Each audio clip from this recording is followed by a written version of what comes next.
Morning বন্ধুরা, কেমন আছো তোমরা সবাই? আশা করছি তোমরা সকলে খুব ভালো আছো, আমিও বেশ ভালো আছি। আজ হচ্ছে তোমার রবিবার, সকাল সকাল চলে এসেছি ছাদে, কারণ ফ্ল্যাটের ছাদটা সবসময় কী হয়, মিউজিক্যাল চেয়ারের মতো হয় জানো তো, যে তাড়াতাড়ি শুকনো করতে দিতে পারবে। তো আমার কালকে এগুলো কাঁচা ছিল, শুকনো হয়নি, হাফ শুকনো হয়েছিল, ওগুলো ওই জন্য এখন দিয়ে দিলাম। নিচে যাই, এখন নিচে রান্না বান্নার জন্য সেরকম কিছু জোগাড় হয় না। তনু আবার বলছে কি বলো তো, আজকে কিন্তু মাছ না, আজকে কিন্তু পনির খাবো, আমাকে আবার একটু পরে যেতে হবে বেলায় আনতে, পনির আনতে যেতে হবে। তো তার সাথে মুদিখানা কিছু নিয়ে আসো ভাবছি। আর তোমার আজকে যে ছাদে এসেছি না, ছাদে একটু হাওয়া নেই আর বেশ ভালো লাগছে জানো তো। আর এই ছাদে একটু ঘুরে বেড়াচ্ছি আর একটু ভাবছিল মর্নিং ওয়াক করবো। ছাদে এসেছি প্রায় 10 মিনিট হয়ে গেল, একটুখানি দাঁড়িয়েছিলাম, রোদ্দুরটা উঠেছে তো বেশ ভালো লাগছে। রোদ্দুরটা খুব একটা জোর নেই কিন্তু ভালো লাগছে।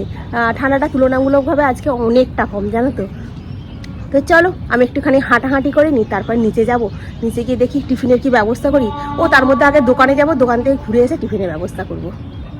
তনু এসে গেছে সাজানোর জন্য, কি কাণ্ড করবে এবারে।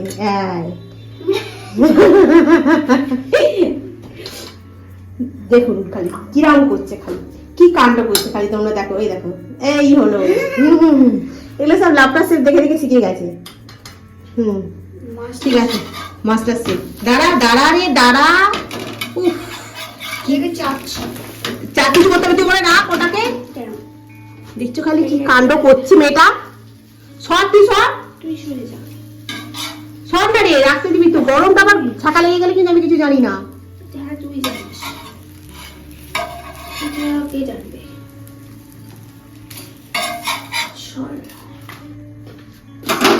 ঠিক আছে, আপনি এবার যান এখান থেকে। খাওয়া হলো, এখন এই ঘরে চলে এসেছি বিছানাটাকে গুছিয়ে নিতে। আর আমি ওইদিকে কিছু জামা কাপড় তোমার ভিজিয়ে দিয়েছি। তনুর একটা সোয়েটার, ওর চুড়িদার, অফিসের জামা, আমার দুটো নাইটি, এগুলো এরকম করে করে অনেকগুলো ভিজিয়েছি। সেগুলোকে কাচতে হবে, ওগুলোকে ভিজিয়ে রেখে দিয়ে বিছানাটাকে গুছিয়ে নিয়েছি। তারপরে কেচে একেবারে যাব ছাদে দিয়ে আসতে। আর কি বলতো, একটু সকাল সকাল দিয়ে আসলে না, একটু সকাল সকাল মানে শুকনো হয়ে যায়। যেমন ওই জিন্সের প্যান্টটা, তনু দুটো সোয়েটার দিয়ে এসেছিলাম সকালবেলা, তো যখন আবার কেচে যখন ছাদে আনতে গেছিলাম তখন বেশ ভালো শুকনো হয়ে গেছে, ওগুলো ওই জন্য নিয়ে চলে আসতে পেরেছি। আগের দিনের ব্লগেতে শ্রাবণী গাঙ্গুলি বলছিলে, তোমার দেখে আমিও ব্যায়ামটা করছি, কেমন আছো এখন? তোমারও কি আমার মতো হাত ঝিনঝিন করে? কেমন আছে জানাবে কিন্তু। তবে আমার হাতটা আগের তুলনায় অনেকটা ভালো আছে জানো তো। এখন কেচে ছাদে নিয়ে চলে এসেছি। ছাদেতে এই গোলাপিটা আর পাশার একটা যে গোলাপি রঙের সোয়েটার রয়েছে, এই দুটোকে তুলে নেবো, জিন্সের প্যান্টটাকেও তুলে নেবো।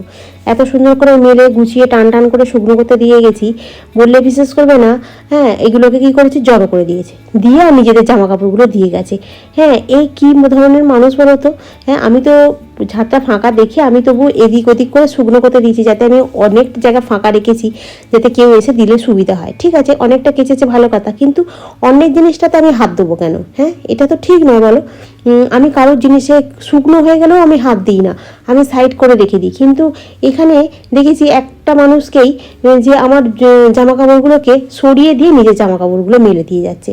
এটা কি ধরনের জিনিস? যদি দড়িটা উনি টাঙিয়ে থাকেন, আমাকে তাহলে ডেকে বলতে পারে যে তুমি আমার দড়িতে শুকনো করতে দেবে না, তাহলে একটা ব্যাপার মিটে যায়। কিন্তু আমি এখানে টাঙাবোটা কোথায়? মেন হচ্ছে এত বড় ছাদ আছে ঠিক কথা, কিন্তু এইখানে যে তোমার টাওয়ারের এগুলো রয়েছে না, এইখানে তোমার মানে টাঙাতে পারবে দড়ি, আর কোনো জায়গা নেই। এবার আমি দড়ি নিয়ে এসে টাঙালে কোথায় টাঙাবো আমি বুঝতে পারছি না, তো ওই জন্য তো আমি টাঙাতে পারি না। এই দড়িতে যে মেলে দিয়েছি, আমাকে বললে হবে, আমি তাহলে সরিয়ে নিই। কি আমার জামা কাপড়গুলোকে যদি জড়ো করে দেয়, আমারগুলো তো শুকনো হবে না বলো। এর আগেও একদিন করেছে, আমি কিছু বলিনি। আসল কথা কি বলতো, আমি ঝগড়াঝগড়ি করাটা একদম পছন্দ করি না। এখন যদি কিছু বলতে চাই তখন বলবে যে এ সমস্যা হচ্ছে। দিনের ব্লগেতে শতাব্দী কমেন্ট করেছিলে, আর শ্রাবণীর রান্নাঘর থেকে কমেন্ট করেছিল। তোমাদের কমেন্ট পেয়ে আমি খুব খুশি হয়েছি। আর পিয়ালি মেয়েতে জিজ্ঞাসা করছিল হাতের ব্যথাটা এখন ঠিক আছে জেনে খুব ভালো লাগলো। হ্যাঁ, অনেকটাই ভালো আছে জানো তো। আর ব্লাউজটা যে সুন্দর হয়েছে বলছো তো, ব্লাউজটা ভালো হয়েছে, আর পেটিকোটটাও ভালো হয়েছে। ওই দুটোই এখন আবার বিদায় হয়ে গেছে। কেন বলো তো, ওই দুটো ওই কোন শাড়িটার সঙ্গে পরবে বুঝতে পারছি না তো, কোনো শাড়িটার সঙ্গে তো ম্যাচ হচ্ছে না, ওই জন্য আবার ফ্লিপকার্টে আবার ক্যান্সেল করে আবার বিদায় করে দেওয়া হলো। আবার একটা চুড়িদার ওর বদলে অর্ডার করেছে, সেটা আবার আসবে। এখন বলছে আমি চুড়িদারটা পরবো। আমি বলছি যা পারিস করে যা, কারণ আমাদের নিচে আগেরবারে পুজো হয়েছিল, কয়েক বছর পুজো হচ্ছিল, এবছর বলছে নাকি পুজো হবে না। তো কোথায় পুষ্পাঞ্জলি দেবে। এবার ওর মেসেমশাই হতে বছর চোখটা কাটাবে, কারণ এই 20 তারিখে তোমার চোখের অপারেশন হবে, সেখানে যেতে হবে। হ্যাঁ, তাহলে কে আনতে আসবে, এবার এটা নিয়েই হচ্ছে চিন্তা, কি জানি কি করবে। আর এই দেখো আমার বাটার পনিরটা মোটামুটি ভাবে রেডি হয়ে যাচ্ছে, আলুটাকে সেদ্ধ হয়ে যাবে, আর এরপর থেকে পনির দিয়ে দিলাম, একটু ঘি গরম মশলা দিলাম, উপর থেকে একটু ধনেপাতা ছড়িয়ে দিলাম, আর এত সুন্দর খেতে হয়েছে কি বলবো। রান্নাটা তো কমপ্লিট হয়ে গেল। শোন, আরে চুল কাটিস কেন মাথাটাকে? এই তো মাথাটাকে চুল কাটতিস, রান্নাঘরে এসে মাথা চুল কাটতিস, সর। দেখ চানটা করতে যা। চানটা করবো না মা। আজকে আমাদের পনিরটা যা সুন্দর হয়েছে না দেখতে, আর তার সাথে তোমার রাইসটা অসাধারণ হয়েছে। আর একটুখানি ভেজিটেবল চপ বানিয়ে আর ওইখানটা এরকম প্লেট আছে, নিয়ে আয়, এই চাপা দেওয়া পনিরটাকে জানিয়ে ওইখানটাতে রয়েছে, জানিয়ে ধরো দেখাই ব্যাক ক্যামেরা করে। এই দেখো, এটা হচ্ছে তোমার পনিরটা, যা সুন্দর হয়েছে না কালারটা, এটা চাপা দিয়ে দিই, গন্ধটা বেরিয়ে যাবে। আর এই হচ্ছে তোমার রাইস। চপ করে দিলে খুব ভালো হয়ে যাবে। একটু ভেজিটেবল চপ করে দিই, তুই যাবি এখান থেকে? সুন্দর লাগে। আবার খোলাখুলি শুরু হয়ে গেছে আবার। এরকম করে নিই।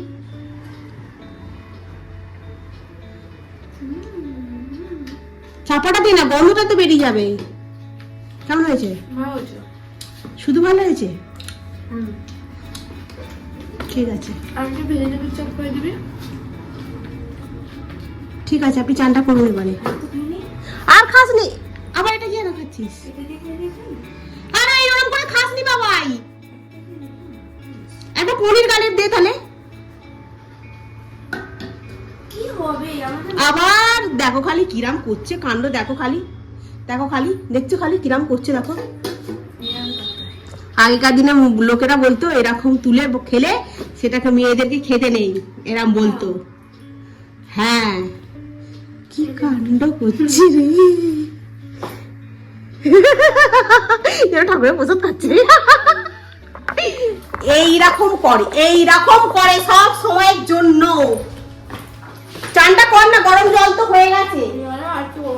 আর খাস নিয়ে না, চানটা করে নিয়ে পুজোটা কর, করে খেয়ে নিবি। চলো বন্ধুরা, এখন আমার রান্নাঘরে অনেক কাজ আছে, বাসনগুলো আছে, মাজবো ভাজবো।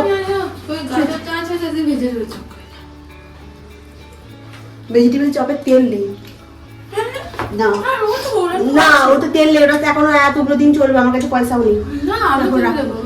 বাদ না না না না না, ভেজিটেবল চপ করতে গেলে অনেক সমস্যা। এটা কি করছিস তুই? মাথা থেকে গামছাটাও খুলিস নি, ফ্লিপকার্ট থেকে মাল দিতে এসেছে ওদের। মাল আসবে। ভাল লাগে না ফ্লিপকার্ট থেকে মাল এলে? ওটা গ্রসারি এসেছে। গরম গরম চা হয়ে গেল। গুড ইভিনিং বন্ধুরা। তো সন্ধ্যাবেলায় আজকে শুয়েছিলাম কিন্তু ঘুম হয়নি, আর তনু একটু আগে শুয়েছে। চাটা করে নিয়ে যেয়ে 6:30 বেজে গেছে। আজকে ভাবছি একটুখানি ওই ভেজ মোমো বানাবো, জানো সেদিকে ভেজ মোমোটা খুব বাজে খেতে হয়েছিল, তো আজকে একটু ভেজ মোমো বানাবো। তো চলো চাটা খাই। ভাই চা নিয়ে এসছি, উঠে পড়। হ্যাঁ, চাটা খেয়ে গোপালকে একটু শুয়ে দিবি, ঠিক আছে? হ্যাঁ, উঠে পড়, চাটা রাখলাম। তো চলো এখন চাটা খাই। ঘড়ির কাটা প্রায় তোমার 6:45 হয়ে গেছে।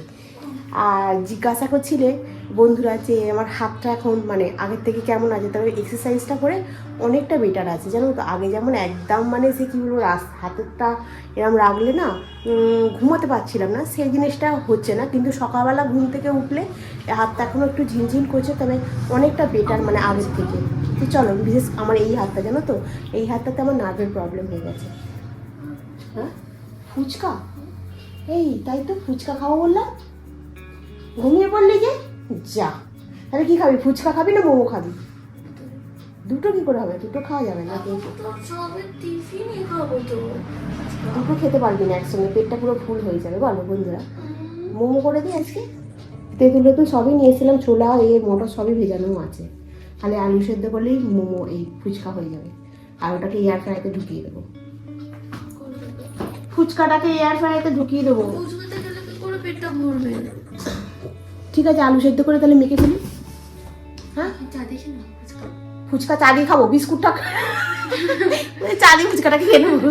তাহলে আমি ভেজে নিয়ে আসছি, চা দিয়ে ফুচকা খেয়ে নি। হ্যাঁ, পাপড় ভাজার মতো। হ্যাঁ, ঠিক, চলো। কোথায় চালিয়ে খেয়ে নি? কি খাবি? চা দিতে বলছিস ফুচকা খাবি? চালিয়ে ফুচকা খাবো। তাহলে ফুচকা তেঁতুল জল দিয়ে খাবি না? উফ, তো বস না, আগে এটা খেয়ে নি, তারপরে চাটা, তারপরে ফুচকাটা দুটো আছে, 14টা ফুচকা আছে। তার আগের দিনের ব্লগেতে সুস্মিতা চক্রবর্তী দিদি ভাই আর সুইটি ব্লগ থেকে কমেন্ট করেছিল, তোমাদের কমেন্টগুলো পড়া হয়নি, তোমাদের কমেন্ট পেয়ে খুব ভালো লাগলো জানো তো। এখন আমি মোমো বানাচ্ছি, এর মধ্যে আছে তোমার গাজর আর হচ্ছে তোমার বাঁধাকপি, পেঁয়াজ, আদা রসুন আর কাঁচা লঙ্কা, ঠিক আছে। আর তোমার এখানে পনিরগুলোকে আমি এরকম গুঁড়ো করে করে হাত দিয়ে দিয়ে দিচ্ছি, দিয়ে কড়াতে তেল দিয়েছি, দিয়ে এই সবজিগুলো দিয়ে দিচ্ছি, দিয়ে ভালো করে সবজিগুলোকে না ভেজে নেবো জানো তো।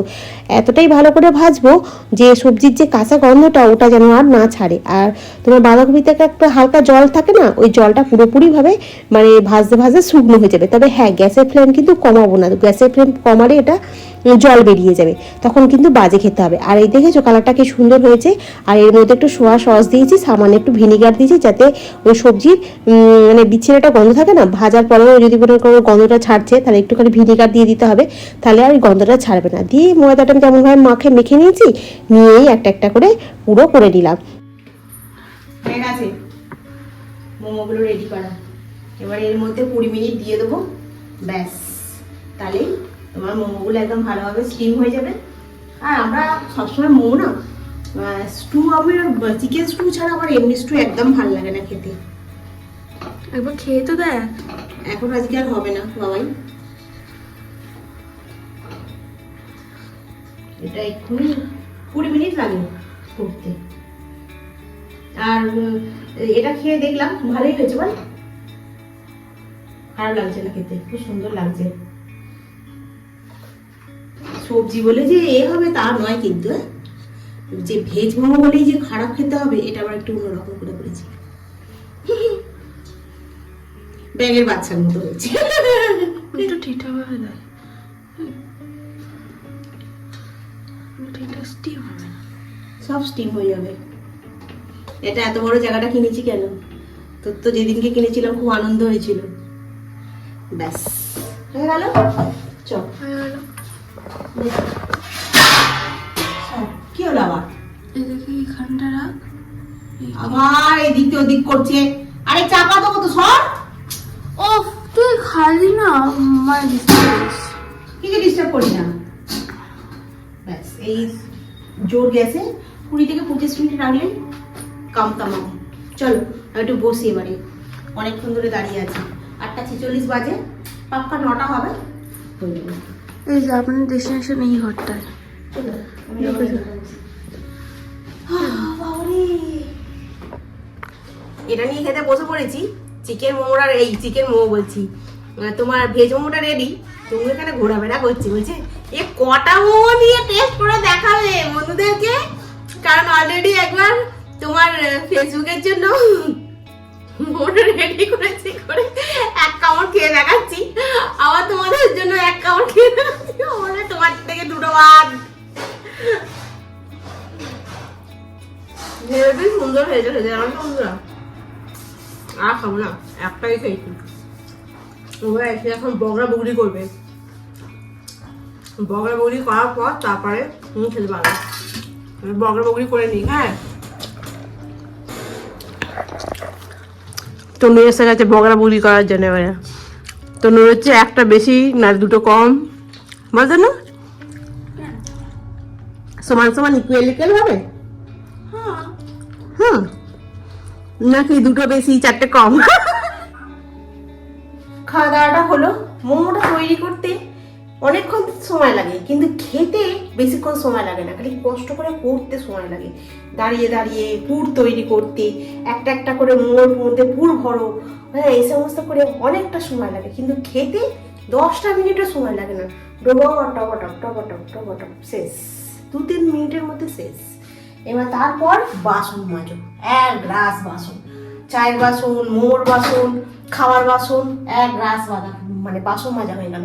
তনু বলছে ওই বিম্বার যে লিকুইড জেলটা যে টিপেটাই কিনেছি, বলছি এটা বেশ ভালো বলো, অনেকদিন চলবে। আমি বলছি যে ও আমাদের যা বাসন পড়ে আমরা মা মেয়েতে খাই, ও কদিন চলবে, বড় জোর হলে 1.5 মাস কি 2 মাস, এর বেশি চলবে। দেখো না প্রতিদিন সকাল বিকেল সন্ধ্যে মানে এত বাসন পড়ে, জানো তো কি বলবো। তো কালকে তো আবার আজকে তো ফুচকা খাবো বলে এই দেখো এখানে কড়াই, মটর কড়াই, তা আর এখানে তোমার ছোলা কড়াই ভিজিয়ে রেখে দিয়েছিলাম, জানো তো ফুচকা খাওয়া হয়নি। আমি বলছি দেখ ফুচকা মোমো আমি একসঙ্গে এত কিছু করতে পারবো না। তো বলতে বলছে তাহলে এক কাজ করো, আজকে মোমো করে ফেলো, আজকে আর ফুচকা করতে হবে না, বরঞ্চ অন্যদিনকে করবে। বলছি ঠিক আছে, একদিনে দুটো হবে না, এই একটা সপ্তাহ করতে হয় না, কি বলো তো, যে কী করে করবো, হয় না। তো চাপা দেওয়া থাক, কিছু আর পড়বে টড়বে। তো চলো বন্ধুরা, সমস্ত কাজ মিটিয়ে নিলাম। আর আমি রাতে শোবার সময় সমস্ত কিছু বন্ধ করে দিই, মানে খুলে দিই প্লাগগুলো। তোমার এসিটা ফ্রিজটাকে বন্ধ করে দিই, তারপর তোমার এইসব প্লাগগুলো খুলে দিই, গ্যাসের ওভেনটা অফ করে দিই। এগুলো রেগুলার রাতে শোয়ার সময় এগুলো একদম মানে মনে করে করি। আর যদি ঘুমিয়ে পড়ি মনে করি এই করে দিতে, ঘুমিয়ে ঘুমিয়ে বলতে থাকি, জানো তো। তো চলো বন্ধুরা, আজকে ব্লগটা এখানেই শেষ করি। নেক্সট ব্লগে আবার তোমাদের সঙ্গে দেখা হবে। তোমরা খুব ভালো থেকো, সুস্থ থেকো, খুব সাবধানে থেকো। Good night. ভিডিওটা ভালো লাগলে অতি অবশ্যই লাইক করো, কমেন্ট করো, সাবস্ক্রাইব করো। আর ভিডিওটা যদি একটু বেশি ভালো লাগে তাহলে একটু শেয়ার করে দিও। আজকের মতো এখানেই রাখি, টাটা।